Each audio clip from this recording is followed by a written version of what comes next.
मेरे ऊपर जो है 100 आत्माओं का जो है भार था मेरे शरीर पे। और ये राक्षस ब्रह्म जिसको कहते हैं वो हमारे ऊपर वास करता है। मेरे शरीर में इतना पीड़ा रहता था। दर्शकों नमस्कार, स्वागत है आप सबका फिर से एक नए वीडियो में। दोस्तों इस समय हम खड़े हुए हैं सतलोक आश्रम धनाना धाम। आप लोग जान सकते हैं सतलोक आश्रम हरियाणा के अंदर है और संत रामपाल जी महाराज जी का सबसे बड़ा और सबसे प्रसिद्ध आश्रम है। यह मुक्ति का सर्वश्रेष्ठ केंद्र बताया जाता है।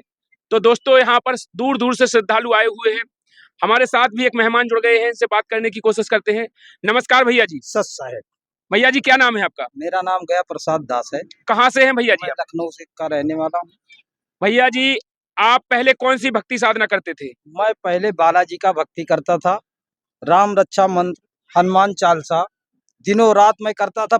25 साल मैंने मेहंदीपुर बालाजी, बागेश्वर बालाजी, सारे बालाजी के यहाँ 500 600 आदमियों को लेकर जाता था। मुझे एक गुरु की पदवी मिली हुई थी। सब मेरा पैर छूते थे। ठीक कि जो है ये बालाजी की भक्ति बहुत करते हैं, बालाजी इन पे बहुत प्रसन्न रहते हैं।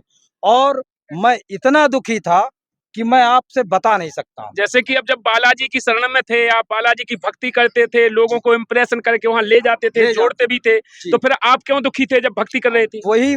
वही बात तो हमको पता नहीं था, क्योंकि मैं भी जो है जगत के तरीके था, जगत के तरीके चल रहा था। जैसे जो है मेरे माता पिता पूजा पाठ करते आ रहे थे, किसी ने बता दिया मेरे ऊपर जो है 100 आत्माओं का जो है भार था मेरे शरीर पे।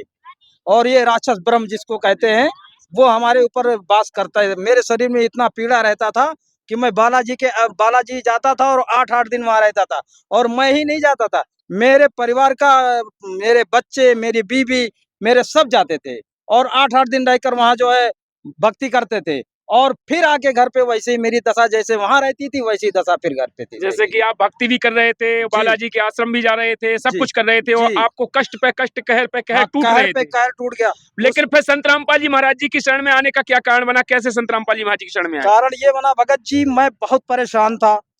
ये एक भगत जी हमारे ये दीपू दास जी, ये हमारे सामने से बतासा बेचते थे। तो हम इनसे कहते थे, इनसे बतासा खाया करते थे 10 रुपए का डेली। इनसे हमने कहा मैं बागेश्वर जा रहा हूँ, चलोगे? तो इन्होंने कहा हाँ चलेंगे, क्यों नहीं चलेंगे। तो फिर हमारे दामाद ने जो है, हमने एक लड़की की शादी की थी और उसने गाड़ी लिया था। तो उसने कहा बागेश्वर चलेंगे मामा, चलो साथ में चलते हैं। तो हमने कहा ठीक है भैया आइए। और वो बीच में चुना हुआ प्रधानी जीत गया। तो उसने कहा अब मामा मुझको समय नहीं है जाने का, अब मैं नहीं जा पाऊंगा और ना गाड़ी जा पाएगी, आपको जाना है तो जाओ। फिर हमने कहा, हमने भी कैंसिल कर दिया। इन्होंने फिर हमसे एक कहा कि ये बाला और भैरव कुछ तुम्हारा सही कर नहीं पाएंगे। तो हमने कहा भगत जी आप अगर बता दें इस समय हमें कि ये गंदा नाला बह रहा है और उस नाले में कूद जाओ ठीक हो जाओगे, तो मैं कूद जाऊंगा।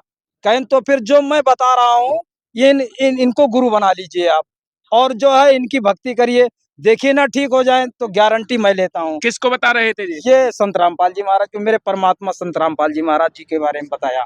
तो मैंने जो है इनसे जो है मोबाइल पे, हमने ज्ञान गंगा पुस्तक भी नहीं पढ़ा, मोबाइल पे इन्होंने बताया हमसे कि ये सत्संग सुनो और ये जो है दोपहर की रामायणी सुनो, संध्या आरती सुनो, नित्य नियम सुनो, ये मोबाइल पे आप सुनो।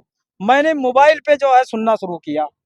जब मोबाइल पे सुनना शुरू किया तो हमें मोबाइल पे सुनने से, मालिक का बाणी सुनने से मुझे आराम शरीर में होने लगा। फिर मैंने इनसे कहा कि भैया मुझे चल के नाम दीक्षा दिला दीजिए। फिर जो है हम लखनऊ नामदान केंद्र पे जाके नाम दीक्षा लिया। नाम दीक्षा लेने के बाद मुझे इतना सुख हुआ जैसे कि मैं बता रहा हूँ। मेरे शरीर के सारे कष्ट दूर हो गए। मैं 4.5 लाख रुपया जो है कर्जा था उस समय, जब मैंने नाम दीक्षा ली थी तब मैं 4.5 लाख रुपया कर्जा था। और सारे कर्जेदार चारों तरफ से फोन करते थे मेरे पास, भैया पैसा कब दोगे। और मैंने लड़की की शादी की थी, कर्जा लेकर शादी की थी। और जब मैं मालिक के शरण में आया, जिस दिन नाम लिया उसके 4 महीना बीतते बीतते मैंने 4.5 लाख का कर्जा भी भरा और प्लस डबल मंजिला मकान भी बनाया। ये मेरे मालिक की कृपा हुई, इतना दया हुआ मेरे परमात्मा के, मेरे शरीर के सारे कष्ट चले गए।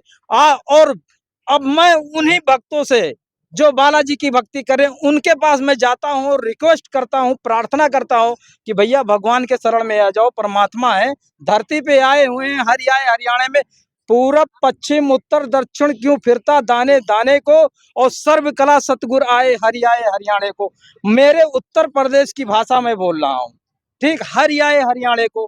ठीक, जब मैं उनसे कहता हूँ तो ये कहते हैं ये पागल हो गया है। अब जितने मेरे मित्र हैं बालाजी की भक्ति कर रहे हैं, रामचंद्र जी की भक्ति कर रहे हैं, उनके पास में जाके अब इस समय कहता हूँ तो लोग कहते हैं पागल हो गया, इसकी माइंड डिस्टर्ब हो गया है। जैसे कि आपने कहा है कि जी। आपको अनेकों प्रकार के कष्ट थे और संत रामपाल जी महाराज जी की शरण में आने के बाद आपका नशा भी ठीक हो गया, आपके सारे शरीर के कष्ट दूर हो गए, आपको आर्थिक स्थिति में भी लाभ हुआ है, आपका कर्जा भी ठीक से चुक गया, आपका मकान भी तैयार हो गया। तो क्या उन लोगों को जो आपके आसपास वाले लोग हैं उनको पता नहीं लगता है कि इनके पास पहले क्या था और आज क्या है? सबको पता है, सबको पता है, लेकिन काल की भांग उनके आंखों पे चढ़ी है। जब मैं कहता हूँ तो लोग पागल कहते हैं हमको कि ये पागल हो गया है, इसका माइंड डिस्टर्ब हो गया है। तो उन लोगों को अब क्या कहेंगे आप इस चैनल के माध्यम से, हम उन लोगों जो को लोग आपको देख रहे हैं लाइव? हम उन लोगों से जो है हम कहेंगे नहीं, प्रार्थना कर सकते हैं कि परमात्मा पृथ्वी पे आए हुए हैं और आके और भक्ति करो और अपना कल्याण करा लो। जहाँ तो आपका कल्याण होगा होगा और आपका स्वर्ग में भी सतलोक में भी कल्याण हो जाएगा। अगर आपने परमात्मा की शरण ग्रहण की तो मैं गारंटी लेता हूँ, सबसे मैं ये कहता हूँ कि जैसे मैं सुख उठा रहा हूँ आप भी सुख उठाइए। मैं भक्तों से यही प्रार्थना करता हूँ, जगत से यही प्रार्थना करता हूँ कि भाई जैसे मैं सुख उठा रहा हूँ आप भी सुख उठाइए, उस परमात्मा की शरण ग्रहण करिए। यदि कोई आपका यह इंटरव्यू देख कर कोई जुड़ना चाहे तो वो कैसे जुड़ सकता है संत रामपाल जी महाराज से? आज सोशल मीडिया पे हमारे परमात्मा का जो है सत्संग आता है, और जो है उस पे 7:30 बजे सत्संग आता है, उस पे पीली पट्टी पे नंबर चलता है, और उस नंबर को आप उस नंबर से पढ़कर उस नंबर पे कॉल करके अपने नज़दीकी नामदान केंद्र से जो है कहीं भी संपर्क करके जो है आप अपने नज़दीकी नामदान केंद्र से परमात्मा का शरण ग्रहण कर सकते हैं। धन्यवाद सर जी। सच साहेब।